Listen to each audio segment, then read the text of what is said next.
Peakokk Liisa seisis oma köögis, lehitsedes vana kokaraamatut otsides inspiratsiooni oma lapsepõlve lemmikroa taasavastamiseks.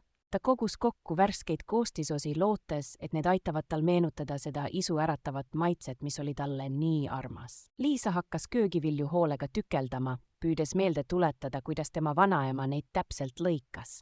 Ta maitses valmivat rooga, aga miski tundus puudu olevat, see ei olnud päris see, mida ta mäletas. Liisa uuris oma vürtsikogu, otsides seda tabamata maitset, mis võiks roa täiuslikuks muuta.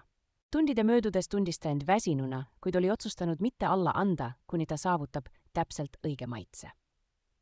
Järgmisel hommikul helistas Liisa oma emale, lootes saada vihjeid, mis aitaksid tal vanaema retseptisaladust lahti muukida. Uue teadmisega varustatud lisas ta potile näpuotsatäie safraanit, lootes, et see on puuduv koostisosa. Kui Liisa maitses rooga, täitusid ta silmad rõõmupisaratega. Ta oli lõpuks tabanud täpselt seda maitset, mida ta nii kaua oli otsinud.